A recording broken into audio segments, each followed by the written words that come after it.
फैज़गंज town committee पक्का चंग जा मुलाज़िम आहिनि जिनके 3 महीननि खां वठी पगारूं न मिलियूं आहिनि ऐं हिननि खे चयो वञे थो तव्हां कचा मुलाज़िम आहियो ऐं तव्हांजी जेके भर्तियूं आहिनि जाली भर्तियूं आहिनि इहो जवाब ॼाणाए TMO फैज़गंज ऐं असिस्टेंट कमिश्नर हिन खे नौकरियुनि तां बरतरफ़ करे छॾियो आहे। 3 महीने खां पगारूं बंदि करे छॾियूं अथनि। अहिड़े अमल ख़िलाफ़ टाउन कमेटी जा जेके मुलाज़िम आहिनि उन इतिजाजी मुज़ाहिरो कंदे मेन चौक ते इलामती बुख हड़ताल करे धरणो आयो आहे। इन सां ॻाल्हाईंदासीं त हिन जो छा चवणु आहे। मिलियासीं AC चइबो आहे तव्हां कचा मुलाज़िम हो तव्हां महिरबानी करे पंहिंजो हटियो वञो, असां पकनि खां कमु वठंदासीं।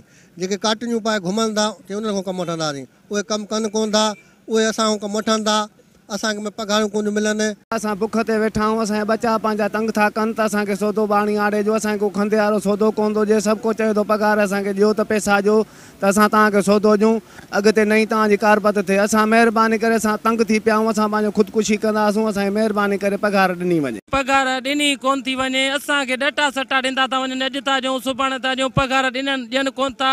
रुगो 420 लॻी पई आहे टाउन कमेटीअ में। असां घुरूं था हक़ त असांखे दाबा साबा ॾींदा था वञनि ऐं असांखे चवंदा तव्हां जूं पघारियूं आहिनि कोन। असां जेके आहियूं हक़ी आहियूं ऐं शहर जा आहियूं, असां शहर जा आहियूं, असां पंहिंजो हक़ वठंदासीं ऐं जिदोजहद कंदासीं। सुभाणे न मिलंदियूं पंहिंजा बच्चा वठी रोडनि ते बीहंदासीं। पघार बि कान थी हले, हिते खाते वारा जेका सौदो था खणूं उहे बि असांजा खाता बंदि थी विया आहिनि। हाणे असांखे जाइन मां बि उथारंदा बाबा उथो 3 महीना थी विया अथव जा मसवाड़ियूं ॾियो। हाणे असांखे हिते रोज़ आसरा पूजियूं त बि अॼु था हलायूं सुभाणे था हलायूं, संदे लिखता हलिया था वञनि। असां ओड़ा जो ओड़ा महिरबानी करे असांजे मुताबिले खे मञो त असांखे पघार ॾिनियूं वञनि। के एडमिनिस्ट्रेटर खे इहो चिताव था ॾियूं तव्हां वटि जेके मुलाज़िम आहिनि उन्हनि जूं लिस्टूं जारी कयो ऐं हिन जिन ग़रीबनि जूं पघारूं बंदि कयूं अथव उहो तव्हां हिननि खे पघारूं 2 ॾींहंनि में जेकॾहिं तव्हां न ॾिनियूं त असां GSM क़ौमी महाज तरफ़ां असां पाण रोडनि ते हूंदासीं। असां हिननि सां गॾु आहियूं। जेका बि हिते तालके फैज़गंज में जेका हालत आहे सफ़ाईअ जो तव्हां निज़ाम ॾिसो था, किरोड़नि जी करप्शन थी थिए तालके फैज़गंज में। अलाए किथां जा एडमिनिस्ट्रेटर अचनि था, उन्हनि खे का ख़बर ई कान्हे ऐं उहे अचूं माल मेड़ियूं वरी हलिया विया। अॻ में चेयरमैन हा उहा तॾहिं बि हालत, हींअर एडमिनिस्ट्रेटर सिस्टम आहे त हिननि मुलाज़िमनि जूं पघारूं इन्हनि जूं जेकॾहिं 10-10 हज़ार आहिनि त 2-2, 3-3 हज़ार इन्हनि जा बि कटिया था। असां हिते 12-13 महीना थिया आहिनि, असां पंहिंजे हिते ड्यूटियूं कयूं आहिनि। असांजूं पघारूं जेके आहिनि अच्छी पोस्ट वारा जेके घर वेठा आहिनि उन्हनि खे पघारूं मिलंदियूं। असांजो किनो धंधो किनो पेशो आहे, असांजूं पघारूं बंदि कई वयूं।